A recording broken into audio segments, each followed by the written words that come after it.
Okay, wow. That was quick. The last couple times I have tried to do this, I've just got the scroll of death and it never came on. And now I have my light not working. Well, anyway, we'll do it anyway. We'll do it live. We'll do it live. All right, I'm a couple minutes early. Sorry about that. Today's April 29th, 2025. I'm Mark, your host, coming to you from Baker's Green Acres in lovely Marion, Michigan. This is the Anyone Can Farm Experience live chat.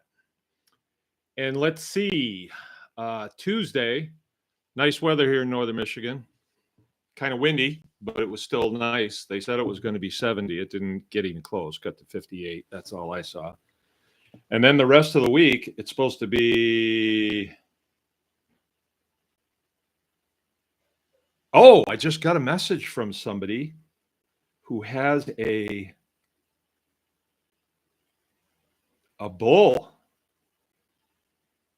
that I was looking at on Michigan Livestock and Pets. All right, so I'll get back with her after I'm done. Yeah, I know.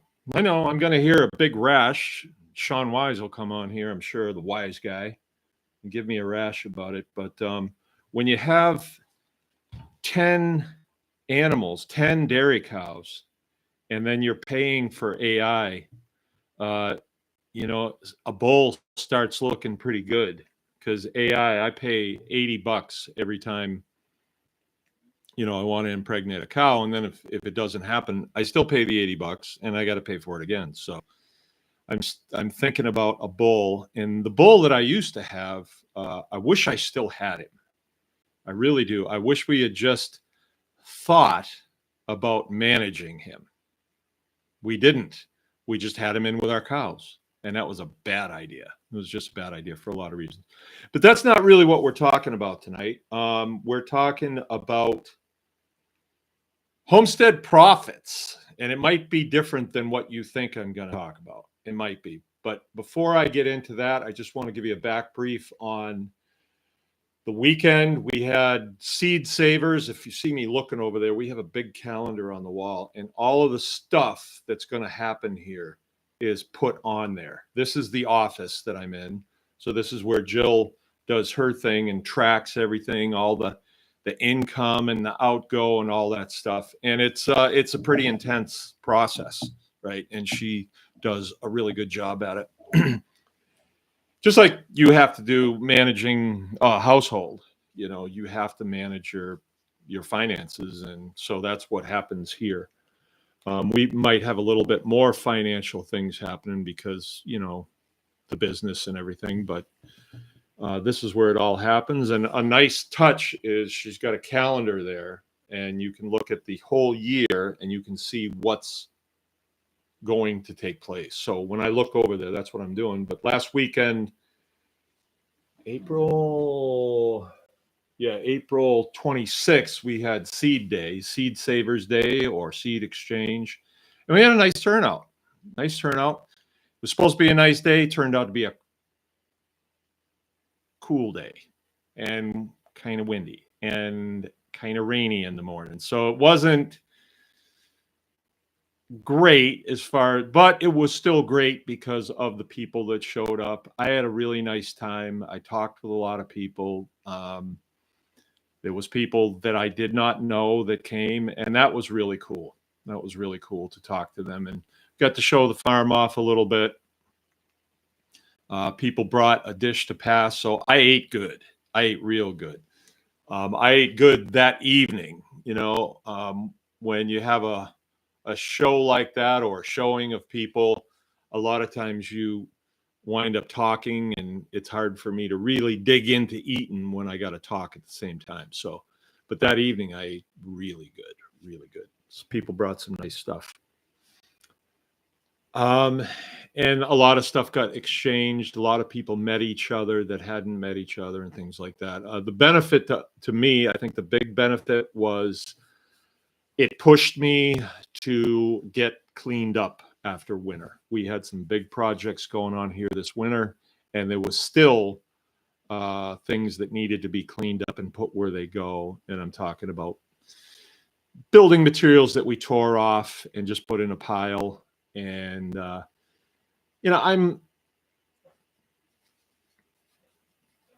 I'm against just having a pile of old lumber and then putting it in a pile and burning it off. Because we have a wood stove in the house, and it just seems like a waste. So to stand there with an old chop saw and cut it up into kindling wood makes a lot of sense to me. So that's what we wound up doing, a lot of that. And nothing really goes to waste. I've told you before, a time is coming when we will not have the garbage man or the trash man that shows up on Friday mornings at 6 o'clock in the morning and wakes us up. And if you forget to take it out there, you still pay. But I find what goes on with that is, if there's no trash in the can, the big can with a roller on the back, that I go around and I find stuff to throw away. And that doesn't make any sense. It just doesn't make any sense at all. It seems as though there's a couple categories. There's glass, there's burnables, and then there's metal. So any of the metal should go in a tote, and that goes to the scrapyard, right? When we make a scrap run. And we do generate a lot of scrap metal, roof steel, various things that you could keep them around because you might need them someday, but you can lose them too. If you have a pile, all of a sudden the grass is up over it and you don't see it anymore and you forget what it is. So it's better to just every year make a scrap run. So I start a pile, and then at some point I will get that pile picked up, put on my truck, my dump truck, take it to the scrap run. They write me a check before I leave. And sometimes it's $120, $140, it depends on the price of scrap. I'm not an active scrapper. I wouldn't say. There are people that do that just go around and pick up scrap metal and take it to the scrapyard. Yeah, good. I don't really, that's not my thing at this point in my life, but any of the scrap that I generate here, I like to take it to the scrapyard and bring a check the other way. It pays for my fuel. It's over by my son's house. I can stop and see my grandkids. So there's the scrap metal, there's burnables, and then there's glass. Now, I think what you can do with glass is start a glass barrel, and any glass that goes in it, break it. So you're reducing it.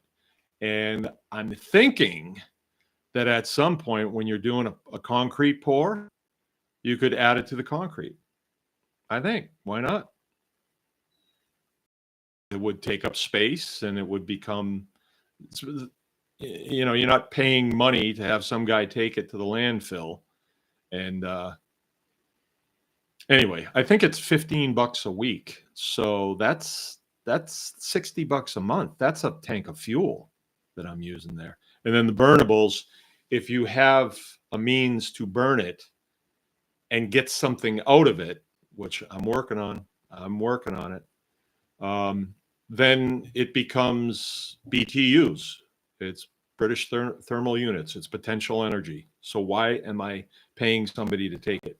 Anyway, so we got things cleaned up, had a nice time. It was a total success. Everybody left with smiles on their faces. There were no fist fights, no cat fights, nothing like that. It was a good time. Some of my usual people that I am used to seeing, I didn't see, and that was a little disappointing, but got to see some people that I haven't seen in a while. Brian Jacob was there. Got to spend a little time. We got Keith, just me, Brian, Scott Sano. Good evening, Mark and Jill, says Scott. Good evening to you. And I think I'll be seeing Keith this week, probably. He's probably hurting for bread, but yeah. So I want to talk about profits on the farm and really what it means. When I'm finding more and more that when you wade into a conversation and you use a term like profit, people have a tendency, and I have a tendency to think dollars. All right. So in homesteading, how much money can you make? That's what you might think about the title of this.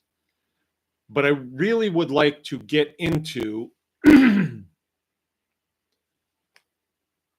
way I see profits at this stage of the game in my farm career or my my life career, right?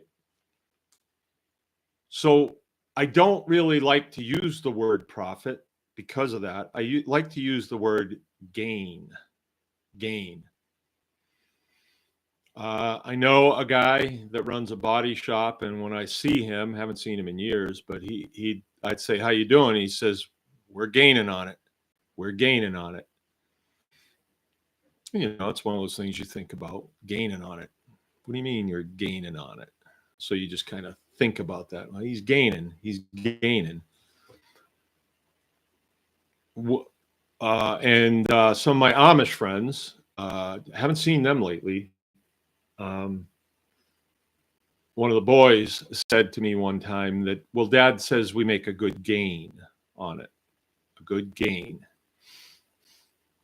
I guess over in our world, we would say, well, there's a good profit in it.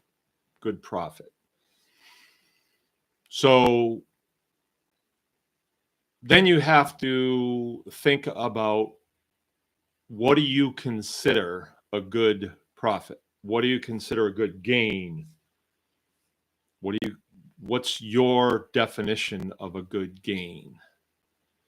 Okay, so there's the question. So let me tell you about my day here, what I did today. My hired guy showed up here, and he was raring to go to finish up on a project or take the project down the field, right? Take the ball down the field because it wasn't finished. We didn't think we'd finish today, and we didn't. He showed up raring to go, and I said, okay, I like this, but let's change this. And he says, okay, well, I'm going to need some more of this. And so Tuesday, Frank and I milk, and so I had to go to Frank and say, I got to go to the lumber yard for Josiah. So just bring the milk in, stage it here. When I get back, I will start to bottle it, and we'll go from there. So that isn't exactly the way I thought my day was going to go. But for me, a positive in this is rigid flexibility. You know, I have to remain flexible. Have to. It's worked for me. I'm just sharing this because I think that maybe you'll hear this and you'll say, oh, okay. That's how he does it. He has to remain flexible. He says he's going to remain flexible, and he does remain flexible. I have to. And I can give you an example of maintaining flexibility. For some reason, a gate got left open Saturday. So we had finished up the day. Everybody left. You feel kind of lost, you know, when everybody leaves. And then it's still light out. And it's like, well, what are we going to do now? And everybody's kind of worn out, peopled out. And the last thing we want to do is start fellowshipping with each other. For some reason, that's how it is. So everybody kind of split and went their own way. I went out, started fooling around with the camper. Jill was in the house doing stuff. The boys took off on motorcycles. Gone. Everybody split until it started getting dark, and then we kind of migrated to the house. So then we ate, and we were relaxing, watching something on TV, although it's not a TV. We were watching something. I don't even remember what it was. 8, it's getting late, 10. Everybody's starting to get a little bit woozy. Let's wind down. And it's like, I got to go out and feed the calf. So I go out, warm up the bottle. As I'm cruising around, I start hearing something. Then I notice that calf should not be over in the garden. And so then I went and looked to see where they got out, gate wide open. I know I didn't leave it open. I know that. Somebody's probably going to chime in. Oh, we were looking at the calves. And so rigid flexibility. I had to go in the house. By then, somebody's in the bathroom brushing their teeth. Jim, Frank's already gone. And I said, hey, there's 3 calves out. We got to get them in. So Frank was already gone, but Jim was like, okay. So he came out, pulled his boots on, and he was like, let's get this done. He wound up having to fire up his motorcycle and chase one of them back in. Yeah, Brian, right. And we finally made it in by 11, 11:15, got everything squared away and got in by 11. And nobody even said anything. It was like, all right, let's go to bed. But flexibility, right? I didn't get worked up. We got to get this done. Could have waited till the morning, I suppose, but who knows? They might have just walked down the road or something. So we got them in. They were young calves. They were, 300 pounders. There was 3 of them that were out cruising around. So we got it done. So flexibility, right? So that's important to me. That's a gain, a lifestyle gain that I have doing this is I get to remain flexible. And that's important to me. So that goes in my column of profits. Sometimes it's not an adverse thing. Sometimes it's a positive thing where in the course of my day, I get to break off to do something that I wasn't planning to do, but something that I want to do. Some scrounge opportunity that comes up or whatever. And I think I should probably tell you at this point of my sermon, I have a friend that calls me the preacher. Thinks I'm preaching to you. But I don't have to do this. I could have done something else. And when you finish up a career in the military, there's people that are waiting for you. And my wife is a healthcare professional, occupational therapist. So if we lived close to a bigger city, there's a lot of opportunity, high paying opportunity too. But there is not a lot of flexibility when you're working for working for a contractor, let's say. There's not a lot of flexibility there. You do what they tell you. You're trained to do it. The question is, will you do it? And if you will do it, they will pay you a lot of money. And I didn't like that. I don't like that. I don't like that so much. I did that for 20 years and had enough. I wanted to do something that is magical, and for me, a magical thing would be like what I did next in the course of my day. When I got back from the lumber yard, I had to jug up all that milk. And then, okay, what's the next thing? I get to decide right there. I got my hired man's going to it. Jim's helping him. The project that we were working on today is the new kitchen, not in the house, down off the back of the store. And it's going to be a kitchen that's decked out with a sink, a range, a dishwasher, lots of counter space, lots of cutting boards, lots of good pots and pans, so that if we want to do something, if we want to feed a large amount of people, we can do it. If we want to feed the people that come to our classes, we can do it. If we want to feed people at Tribe Day, we can do it. Or if Jill wants to go down there and putter around and make cheese, she can do it. And it's not like, well, I have to stop cheese making and break that all down so I can make dinner. She didn't have to do that. She can have cooking projects going. She can do her freeze dryer down there. She can run the smoker down there if she wants. And it's not like we have to clutter the house kitchen. You know, we don't have to share equipment like pots and pans and stuff. The stuff that'll be down there will be for down there. If you want to do a big batch of bone broth down there and then set up the jars all over the counter and fill them up, you can. If you want to do butter making down there, you can. It'll be all set up. Everything's there. And then the dishes that you get dirty, they can go in the dishwasher down there. It's really a luxury. It is a super, super luxury. And I am finally glad to be working in the direction of getting that done. So what I wound up doing was kind of facilitating Jim and Josiah. And then Frank came and threw down there too. And he's my concrete guy, so he had some concrete work to do.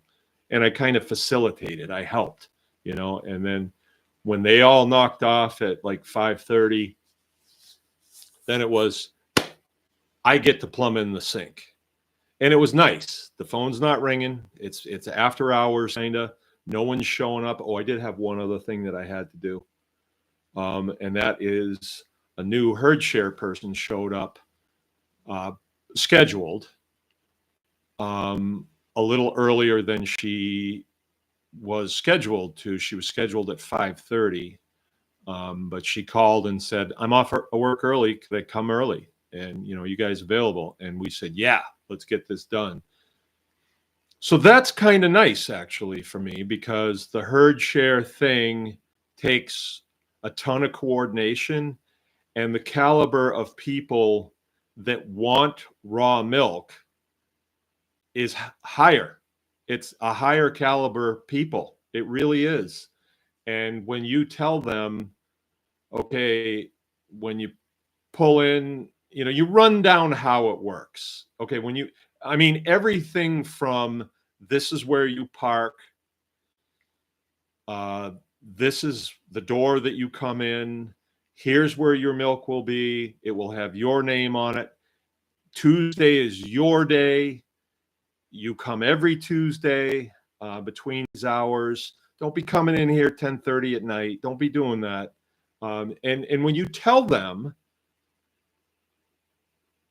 they want to be cooperative and they want to make it as seamless as possible. And then we get to say to them, what do you hope to gain from this? How can we serve you? How can we help you here?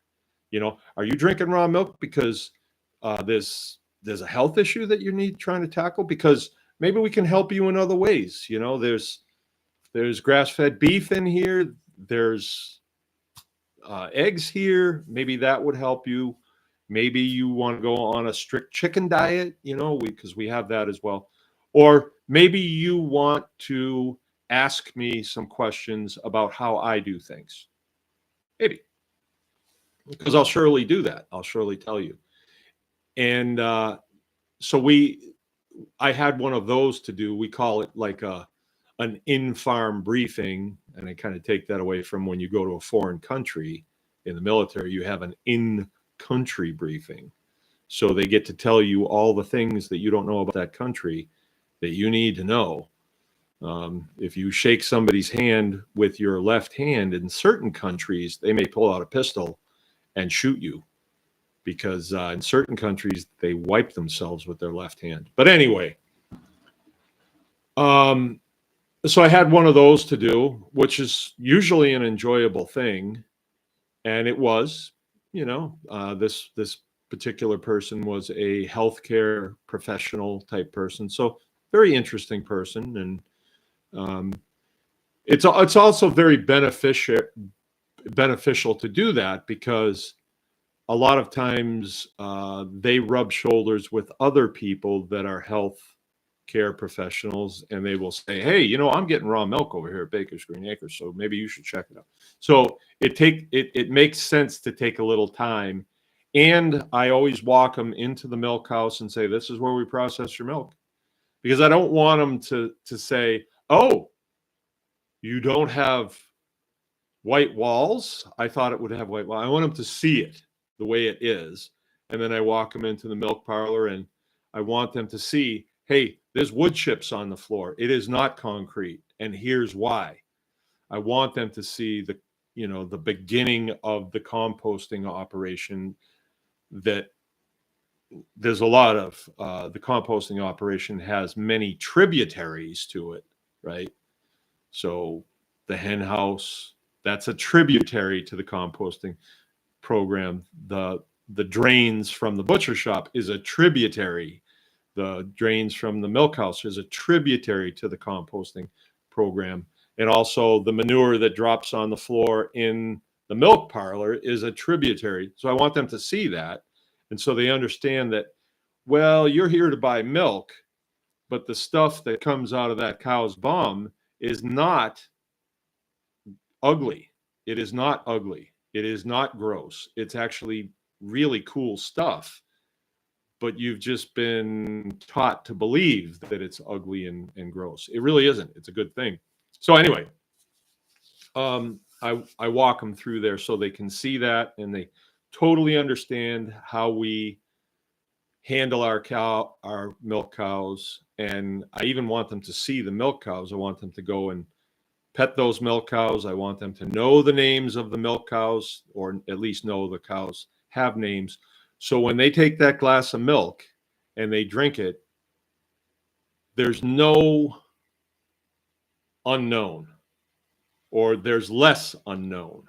There's less unknown, right? Less unknown. I want them to see exactly how it's handled. So anyway, I got to do that today.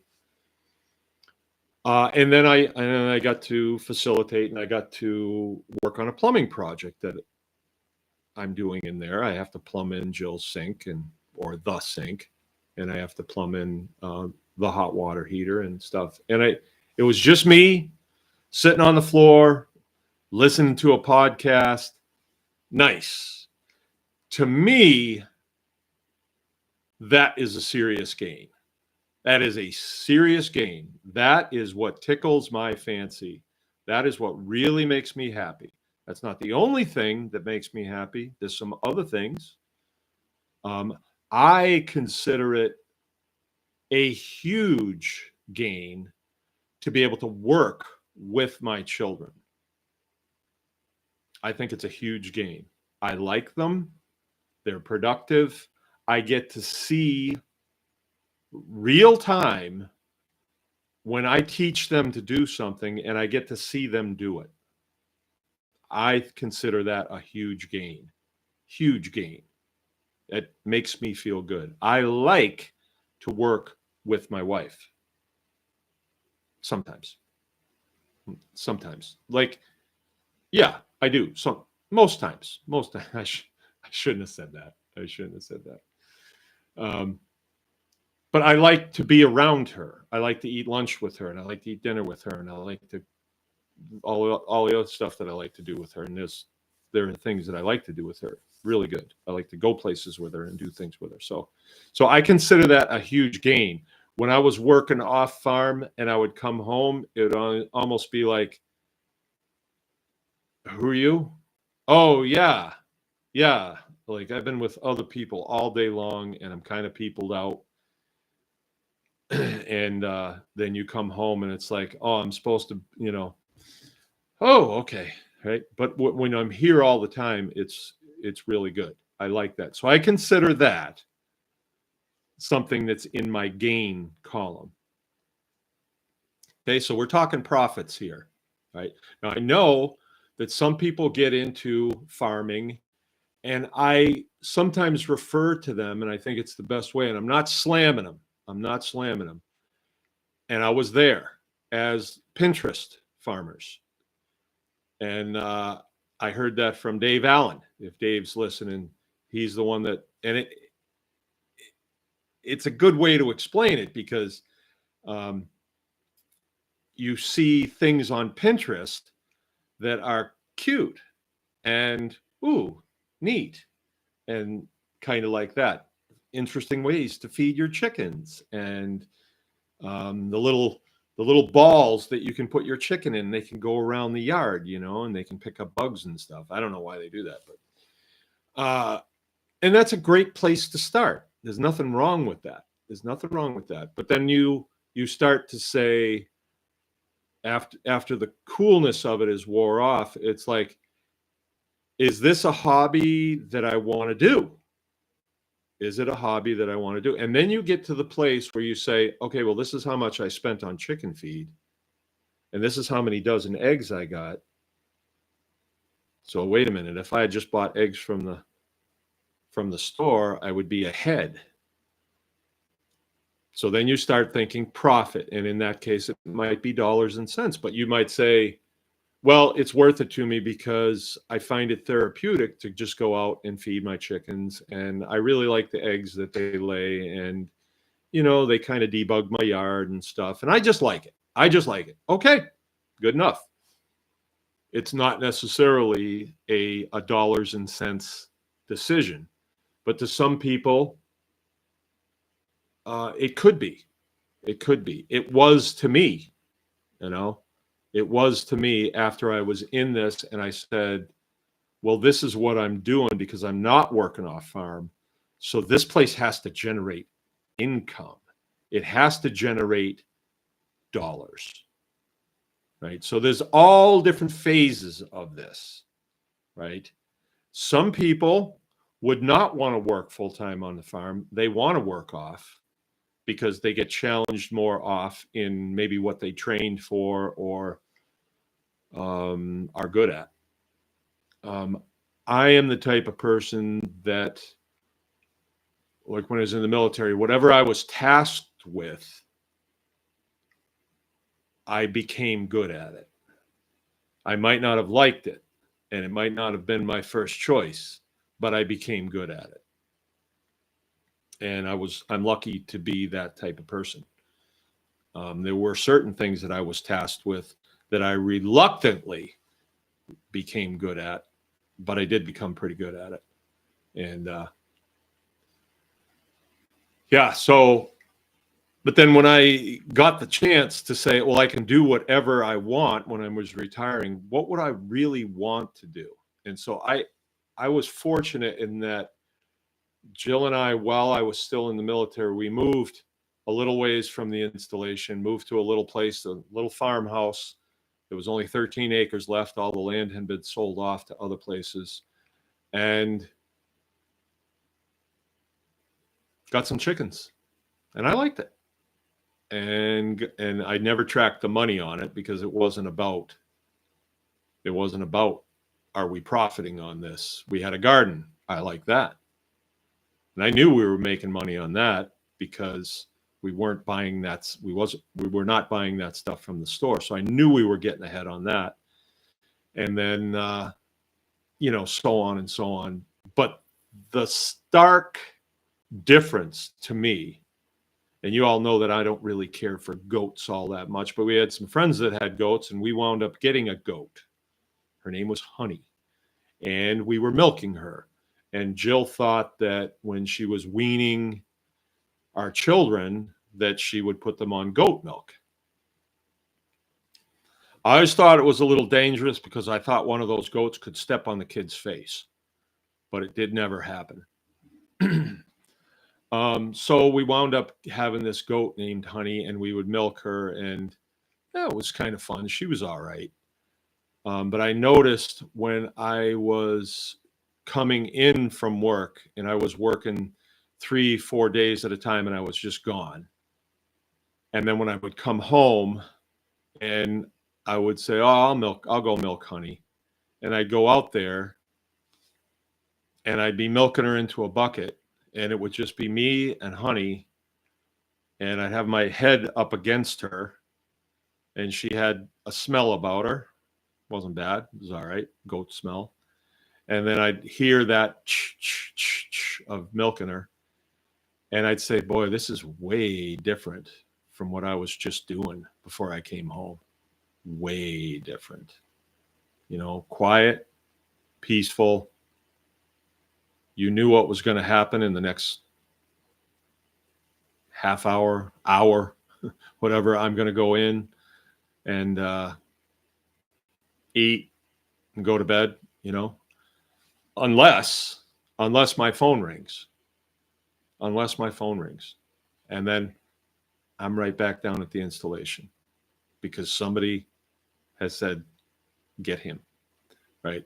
So that was something that I lived with all the time. And I didn't like that. I did not like that.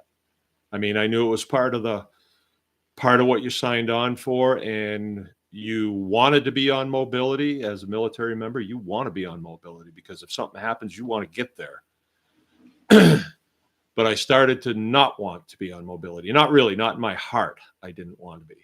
You know, I probably would never say it out loud, but I kind of envied the guys that weren't on mobility for a broken ankle or something like that, you know. But when I was getting off active duty, I didn't want to be on mobility no more. I don't want that. I don't want somebody to be able to call me and say, hey, you need to get into work. No, I don't want that. No, I had enough of that. But in some ways, I am on mobility. You know, hey, the calves are out. Oh, I was going to watch TV. Well, the calves are out. But it's different. You know, it's different. I get to say, well, leave them out. But then I say, no, I can't do that. I got to get them in because I'm not going to sleep well if the calves are potentially walking down the road. So I go out and get them in. But a lot of times you get called in when you're on mobility, and if you don't know what that is, you could get called, or your squadron could get called to go someplace because the president says we need you there. And there was only a few times where we actually went. There was only really one time that we actually went because it was real world. But you practice as if it is real world. And, you know, there was only one time that I can think of, and it was exciting. It was exciting because we actually went. We didn't just get on the airplanes and then get off the airplanes. We got on the airplanes. They started the engines. They took off. We were flying for many hours and touched down in a foreign land. That was exciting. And that's what you train for. And I did that in my first 5 years. And then I didn't do it for real again after that. But I was different. I was doing different things. So anyway, so important to me to be able to make my own decisions and to come up with ideas. Another thing that I consider a gain. I only get to go through life one time. We all only get to go through one time.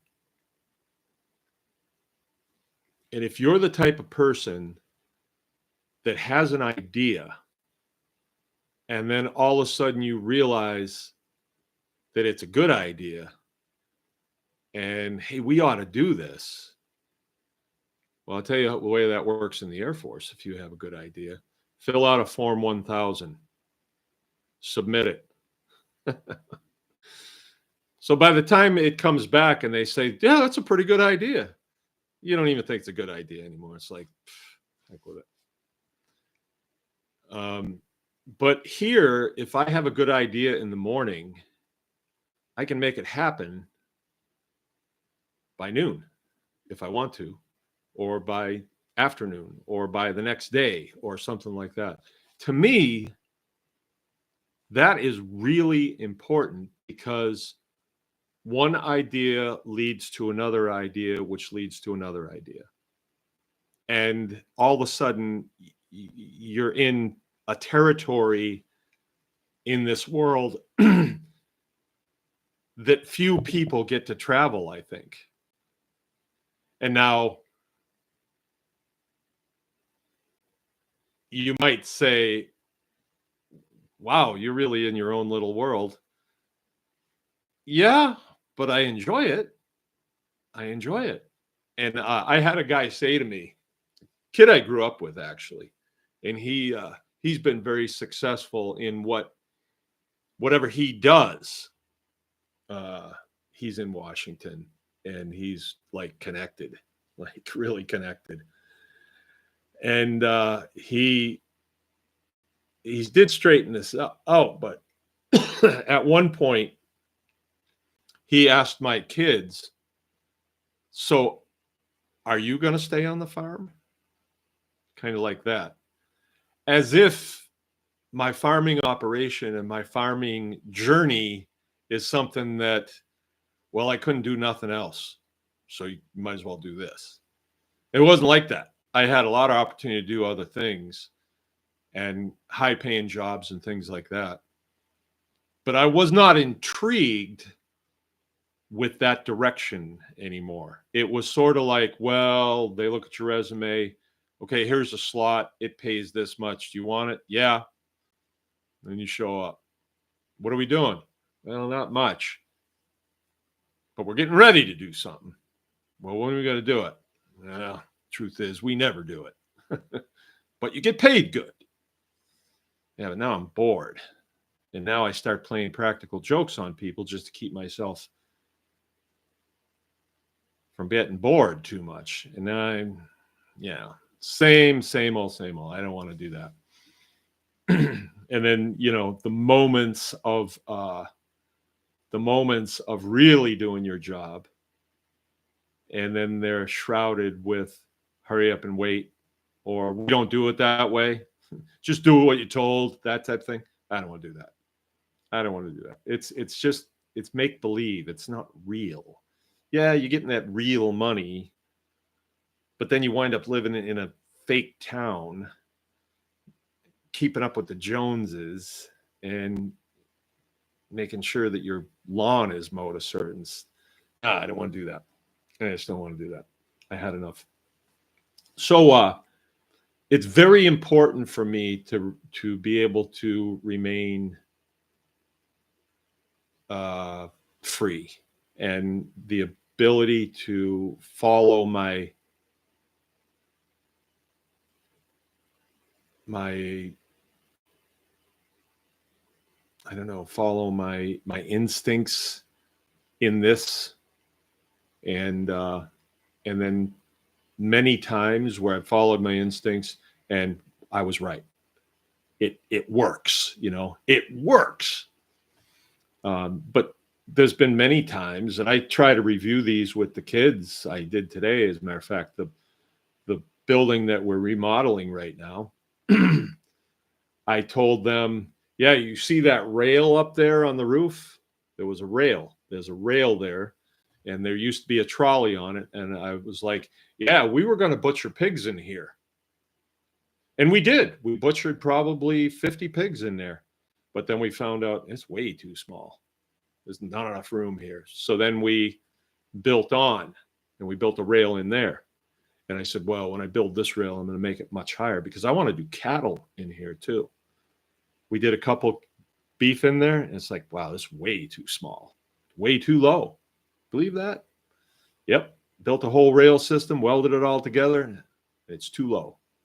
You got to cut the heads off before they come in. Well, that's not good, right? So I was able to show them that, well, this is what we thought we were going to do here, and this is what we wound up doing here. It turns out butchering cattle for other people, like I thought I was going to do, turns out to be something that I don't want to do for a reason that I didn't see. I didn't know until I started doing it. And here's the reason. When somebody brings a beef to you, a beef cow, It's a big animal. And as soon as you pull the trigger and that thing is down, now it's your responsibility. They've brought you a very valuable animal and you just shot it. And now they're relying on you to process it down into what they are used to getting. Right? And many, many times I would see a look on someone's face and they would think, is this it? I brought you that massive animal. Is this all I get back? You could see it. And they would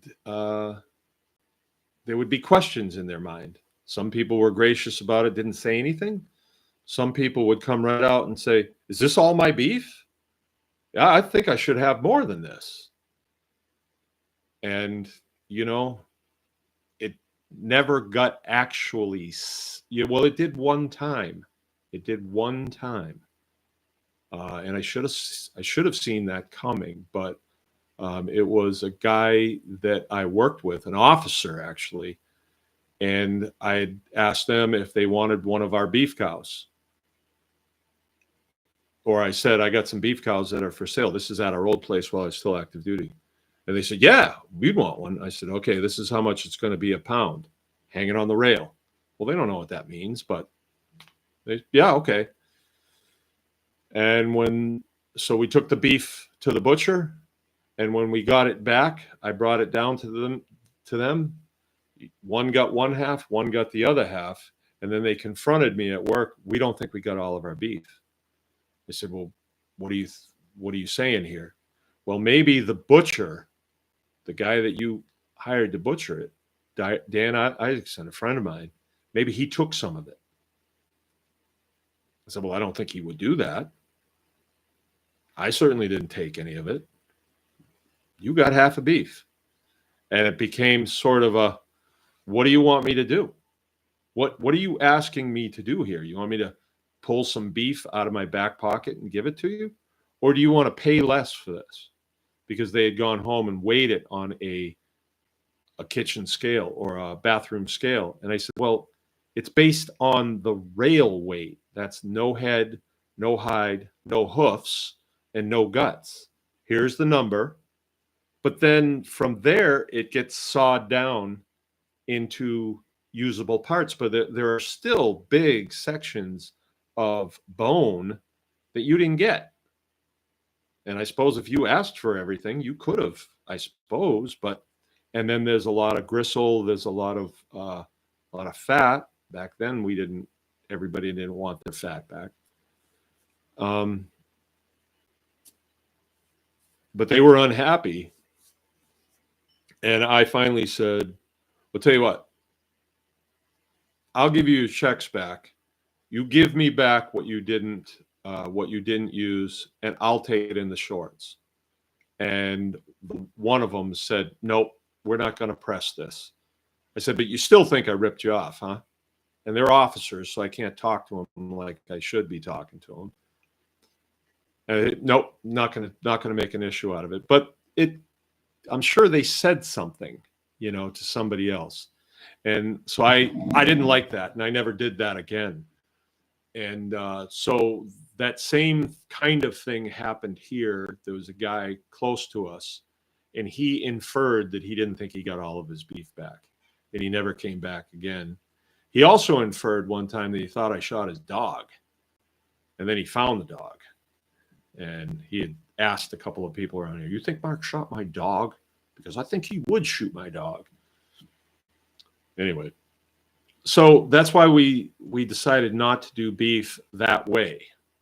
What we do with beef is, and I know that there's entities out there that don't like this. Of course they don't. We kill our own beef. We cut it up into the portions that we think, belongs in our store. And when somebody comes in, if they want a pound of hamburger, they take a pound of hamburger. Then they know if they're paying $8 for a pound of hamburger, I got a pound of hamburger, right? And there's no question. They give me their $8. I give them a pound of hamburger. Everything's fine. it's not nebulous. But when you go start selling wholes and half beefs, people are like, this is a half a beef? Huge animal like that? And I just get 4, banana boxes of beef? Doesn't seem right. Well, so that's why people don't like to do that. And that's why I won't do it anymore. And plus there's the part of it where people get cuts and they're not used to seeing certain cuts, because they usually go to the meat counter at Myers or Walmart or wherever, and they say, well, I like this cut, but they're not looking at all the other cuts, so they're not used to them. And when they get a half a beef, they take this like, what is this? Flat steak? I never heard of that. And you get a phone call. Heck with that. I'm not doing it. All the while, my whole operation, I have found out if it's an area where I have negativeness, I look at it and I say, do I want to do this? And if it doesn't pay, if there's not enough profit in it, or there's not enough gain in it, and there's potentially a pain in the butt, I'm not doing it. And that's nice because I get to make that decision. If I was working at a place around here that does professional meat cutting, I have to do what they want. So it's a real gain to me to be able to chop stuff that just seems to be a pain.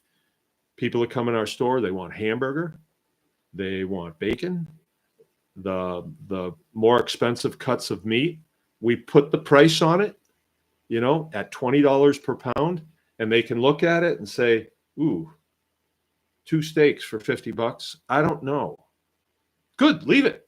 Because when I go down to the store, I'm not looking at the prices. I'm looking at what I want to eat.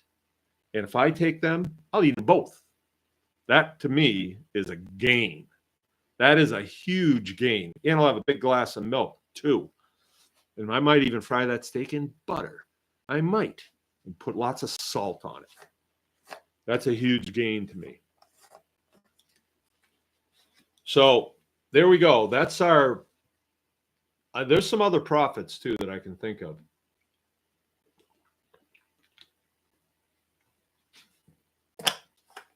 That I might want to talk about a little bit.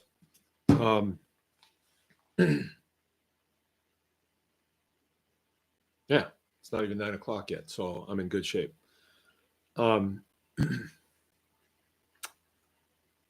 What is... a lot of those things that I just mentioned are quality of life issues. Now, quality of life for me might not be quality of life for somebody like the kid I grew up with, friend that lives in Washington. He chooses to live in that city. And for him, he likes it. I remember he took us out to dinner and he was going around talking to people and, hey, and he likes that.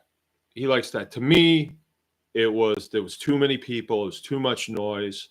I don't like that as much as he does. But he was always like that. He was always very social, where I was more, nah, I'm going fishing tonight by myself. Me and my dog are going to go fishing. And I liked that.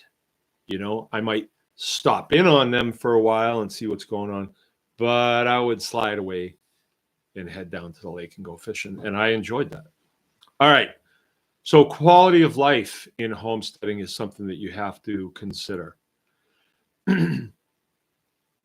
For me, at this stage of my farming career or life career, it's become kind of, let's see, I'm going to say this because I'm lacking in a better term, kind of a game. And I'm not a cheapskate. I am not a cheapskate.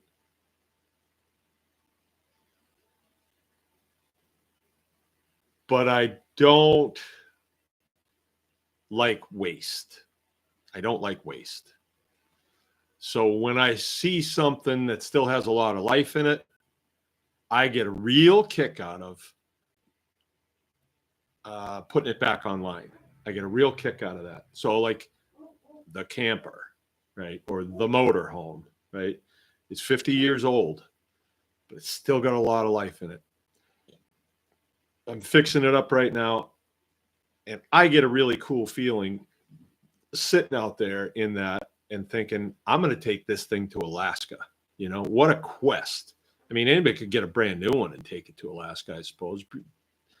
Those things break too, but an old one, recondition it, fix a bunch of stuff, and then take it on a long trip, I think would be a kick. It would be a real kick. It's like taking an old airplane cross country. It'd just be a real kick, right? So that's quality of life, but that's me. And other people enjoy other things. I'll tell you another thing that I have been enjoying lately. We just built out the milk house, and I had to make some decisions on work areas, right? I had to make like counters, right? And so my standard go-to was I'll go to the restore and I'll see what they got for counters there that I can make work. And I wasn't finding anything, nothing. I went a few times, couldn't find anything, couldn't find any good windows, couldn't find anything there anymore.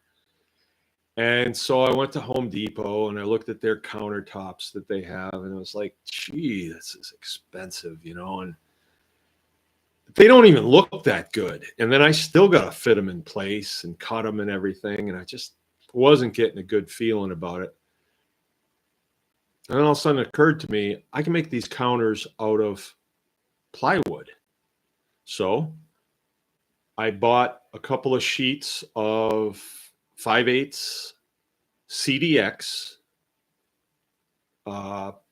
pine, and one side looks okay, the other side looks better.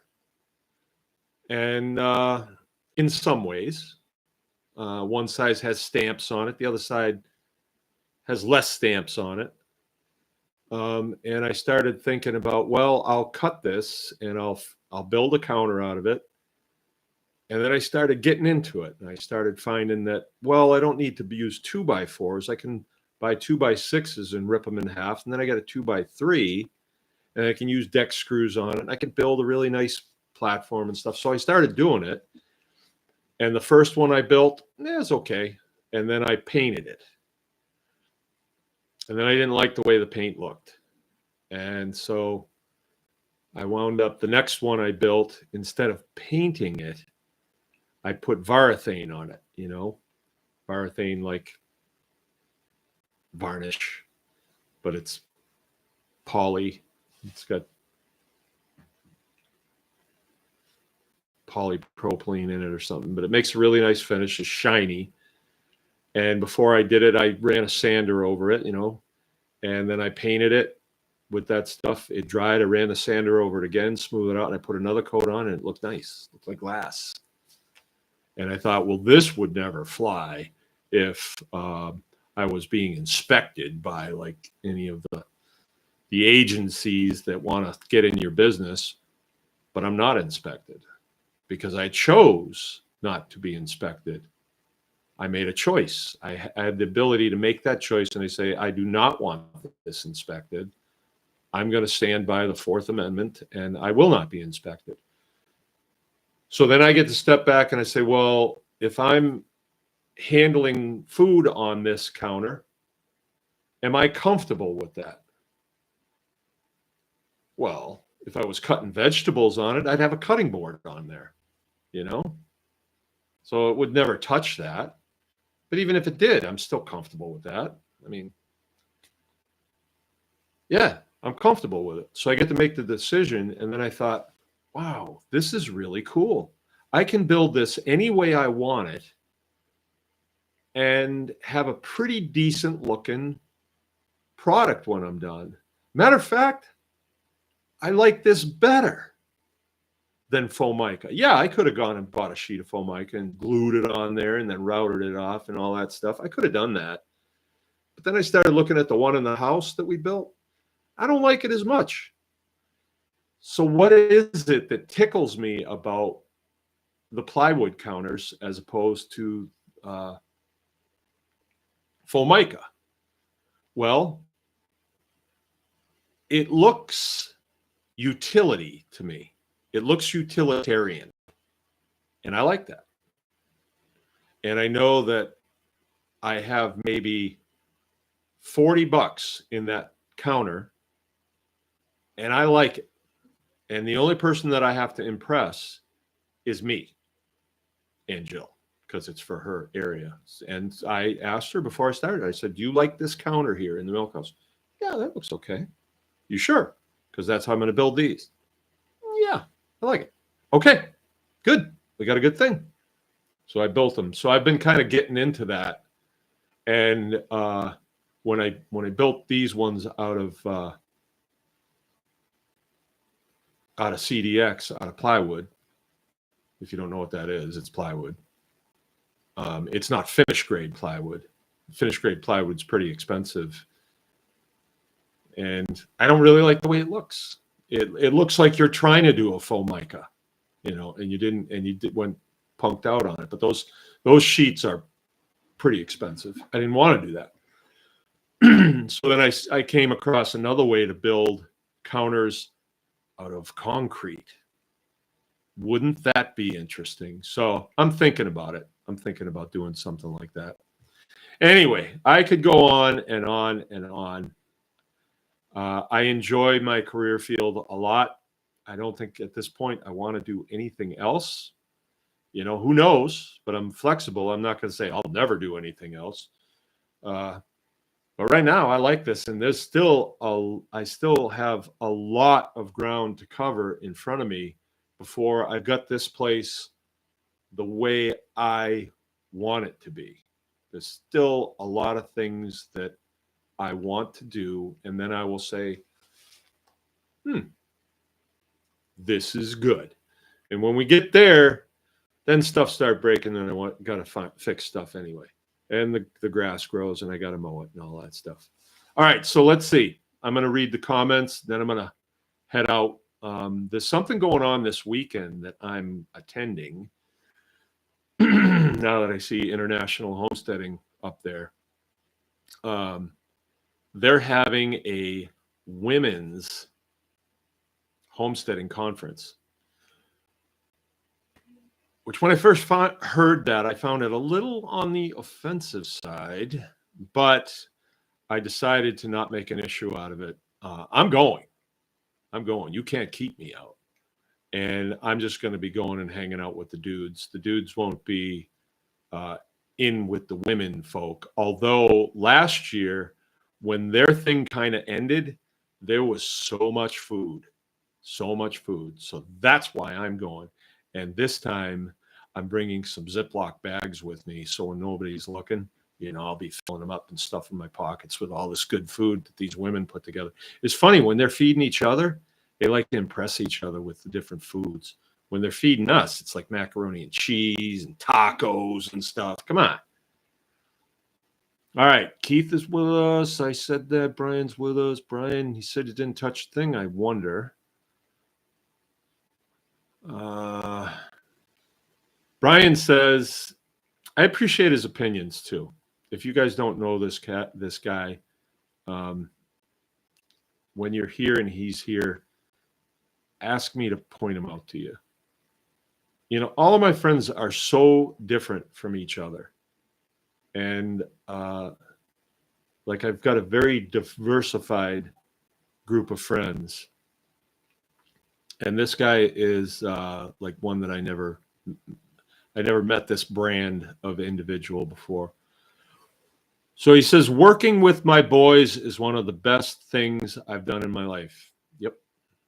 I agree with you there. And I've met both of them, and I really like them both. And yeah, it's too bad I don't have any more daughters, because that would have been a good thing.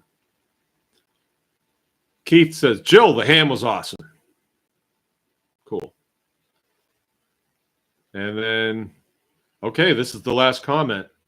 One big profit is the life that you've changed. One big profit is the life that you've changed. The lives that you've changed. That's what you mean. True. If I kick off tomorrow, I guess we'll know by how many people show up at my. By the way, speaking of funerals, it's a guy that we butchered chickens for, and very much an individual, very different character than most people that I meet. I mean, he doesn't fit in a category either. And he married a woman that had an adult son, Down syndrome. And so the son I've really got to know well, and really you really love him once you get to know him. You really love the kid. And it's going to be a sad funeral because the mom passed. But the guy and her son have gotten to be great chums, and they travel a lot together, and they help each other out. So it's going to be a sad one. But I consider that a gain too, is the people that I've met in this career field, honestly. And you're right here. I'm glad you pointed that out, Keith. One of them. And Scott Sano says, I'm going to count freedom and peace as part of my profit. Right on, man. Every day that goes by, when your head hits the pillow and you can recount what you did that day and how you feel about it. And you don't have to say, well, it's another day behind me. It's like, I made a gain today. I gained for my family. I gained for me personally. It's another thing. You can be anybody you want to be. And when you are working for yourself, you can dress the way you want, which is huge. You can cut your hair however you want. You can wear a beard if you want. And you can be who you want to be. Like, I don't work for a company that could fire me if I say that I don't think Bruce Jenner's hot. And I count that as a profit. I can speak truth to power. I can do that. I can tell off-color jokes if I feel like it. If I think they're funny and I get a tickle out of it, I can tell it. Right? So I consider that a big profit too. Nobody can really cancel me. I've never,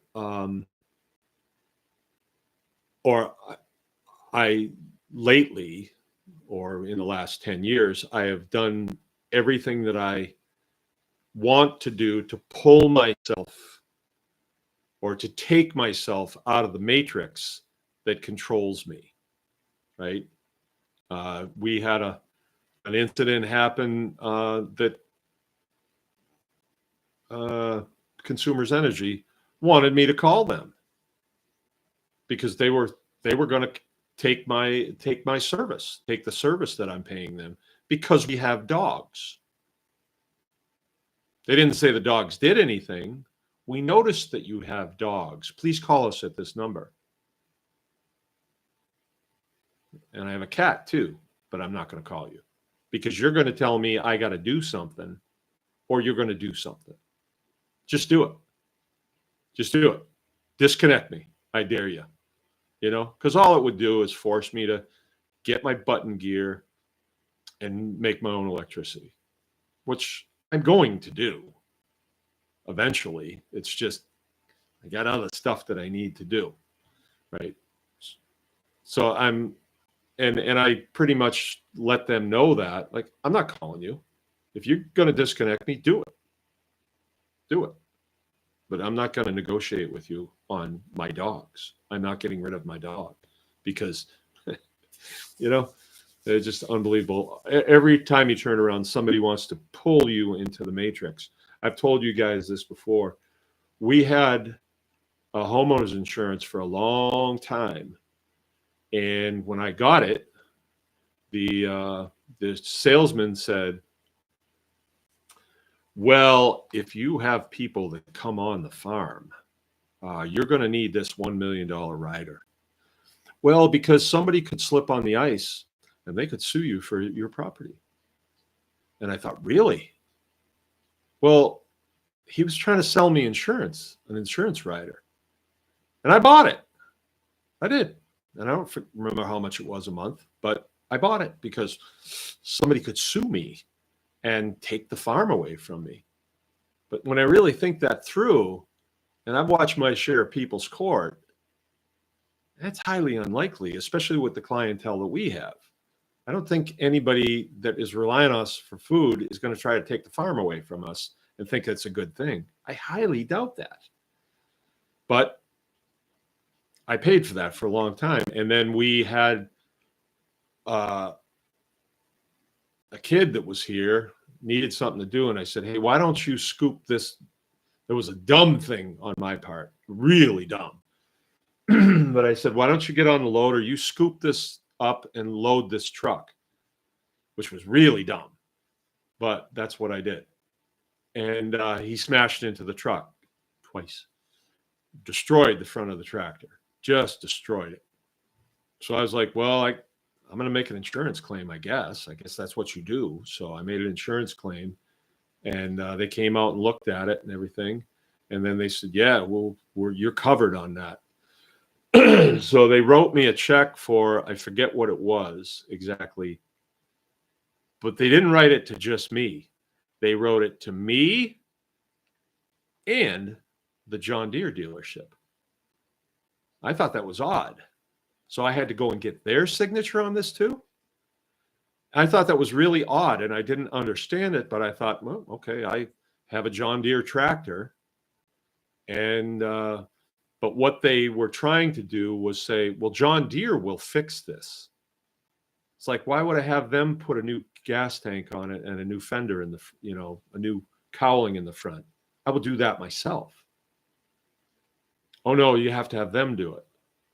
Well, I'm not going to have them do it. So I took the check up there and I said, you need to sign this. The boss man, Bill Velker was his name. You need to sign this. What he did, he pulled a file out of his desk and it had my name on it. And it was all the equipment that I had bought there. And he looked through to see if I owed him anything. Because he was going to say, well, I'll sign this, but I want to get paid for this right now. Because it was a check for like a couple $1,000 or something. It's like, what is this? So that's the matrix. They triangulate on you. And you don't want that. You do not want that. So and here's another thing to do with the insurance company. It was